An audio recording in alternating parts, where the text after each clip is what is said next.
Batman.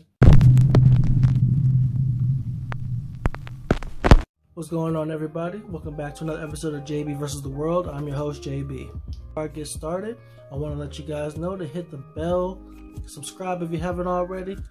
Do all the things down there to think about so you don't miss a video. Hit it with a batarang, man. Come on.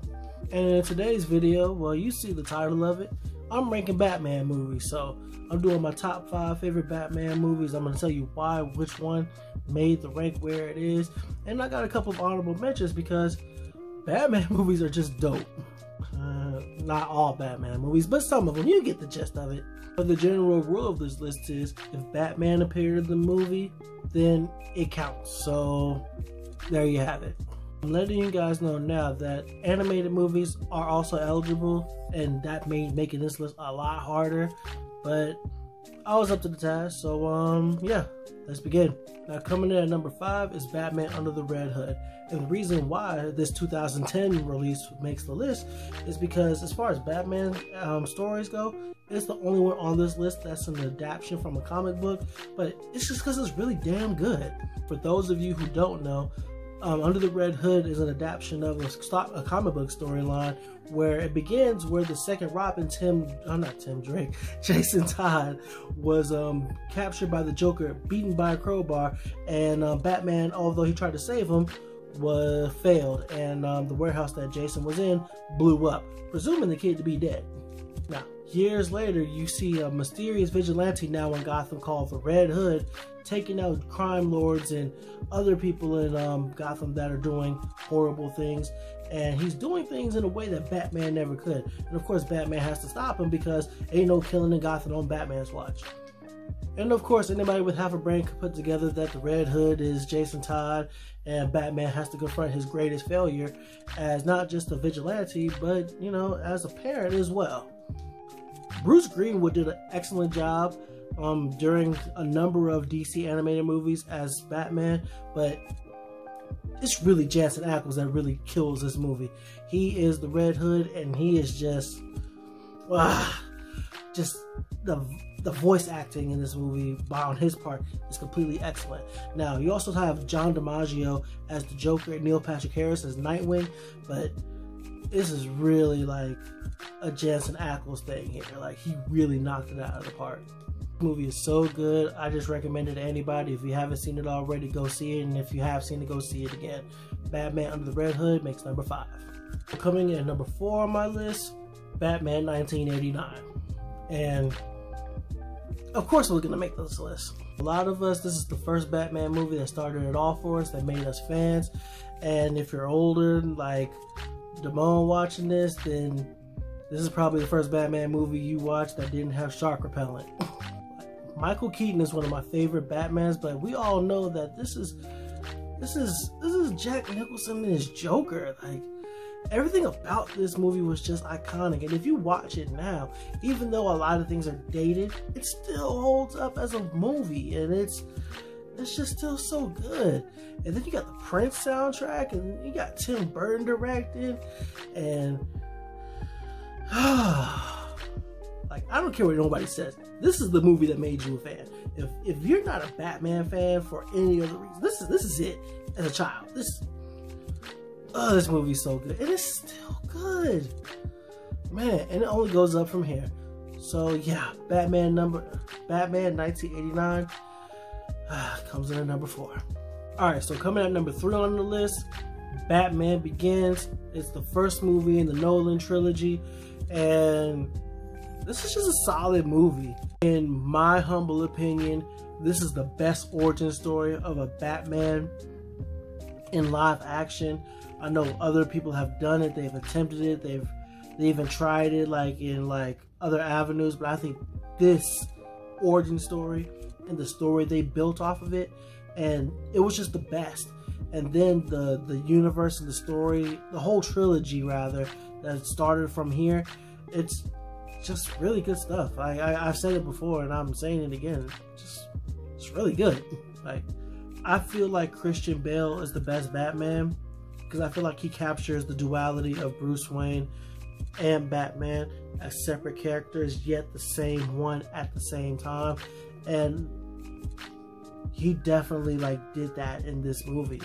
Like, just seeing Bruce's journey from hurt person to somebody who was trained by the League of Assassins, and then his evolution into Batman, and developing the persona of Bruce Wayne as opposed to Bruce Wayne the person. And it was just really, really good. Then you got Liam Neeson as Ra's al Ghul. What? You can never be mad at Liam Neeson in anything, but him as Ra's al Ghul and the swerve that they pulled with him being Ducard at first,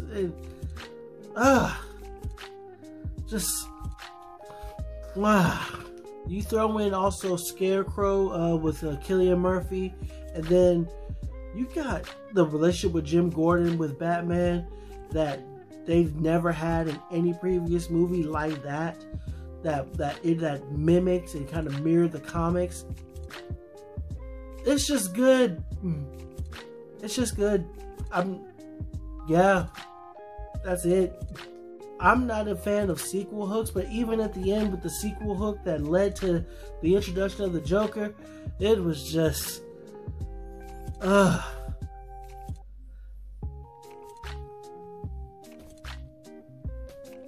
that's my number 3. Batman Begins is number 3 on the list. Such a good movie. Now, you know that at least 2 Christopher Nolan Batman movies were going to be on this list somewhere. I'm not going to say if there's 3 or not, because you have to stay tuned to see what number 1 is. But number 2 is The Dark Knight. Heath Ledger's Joker. Heath Ledger's Joker is so good. Just masterclass stuff, man. Like, I'm not sure like if his Joker is better than Jack Nicholson's Joker, but if there was anybody else that was gonna rival, if there was anybody that was gonna come close, this was it. This was also just a fabulous story, especially when you throw in Harvey Dent and Rachel Dawes' involvement, and how Harvey eventually became Two-Face, and Joker's corruption of him by directly, indirectly interfering with everything, even his manipulation of the mob bosses. This was really a Joker movie featuring Batman, and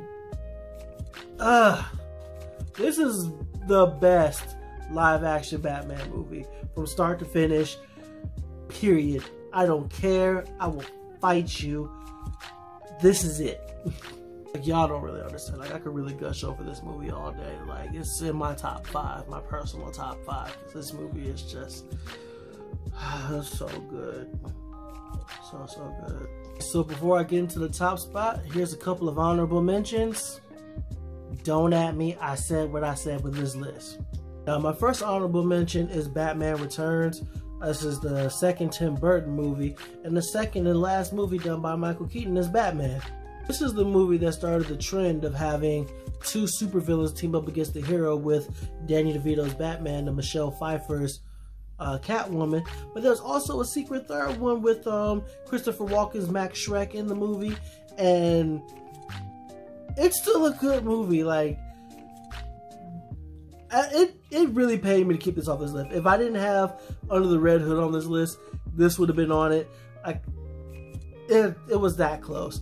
But this is a really good movie. I really enjoy it still. It still holds up. Some plot issues with it here and there, but still very well acted. Still a very good story, and just a very solid Batman movie. Like, yeah, kudos. Like, 92 to 2020, it still holds up. So, yeah, good stuff. This honorable mention is Batman Sub-Zero. This came back out, I believe it was like 93, 94. But this was a really, really good movie. Like, really good. Batman the Animated Series did a lot for a lot of characters in the franchise. Like, we gave us a lot. It altered a lot of origin stories, and it added a lot of significance to a lot of characters that prior to the series didn't really have any. And I think one of the biggest beneficiaries of this animated series was Mr. Freeze, and this movie kind of centered around him and his origin story, and his motivations as a character. It humanized him in a way that he had never really been humanized.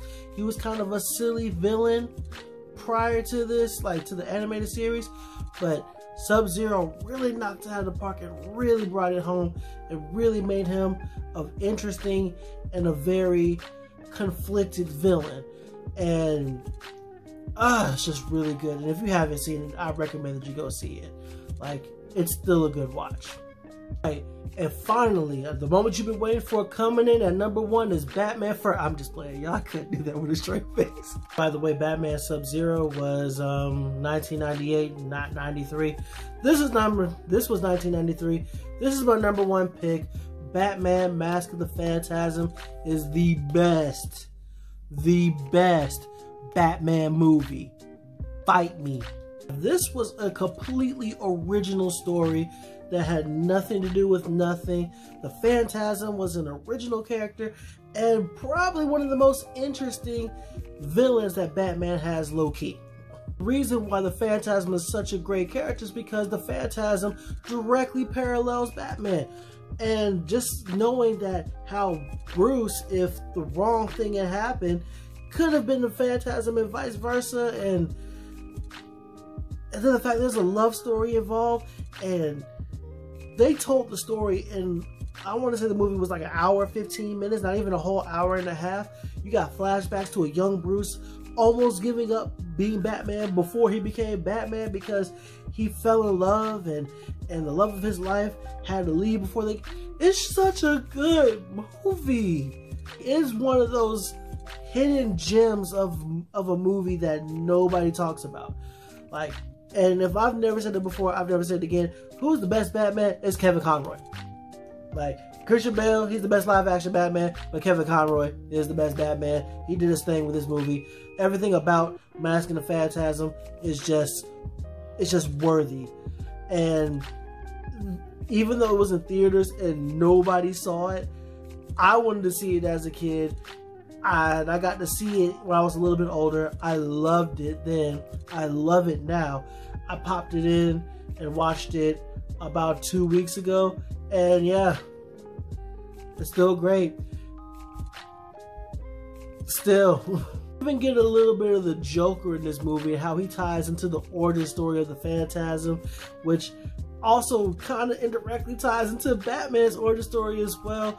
And if you're a fan of the DC animated universe with Justice League and everything, then boom, oodalali, you got yourself a connection. I don't understand. I could literally gush about this movie all day. Like, yeah.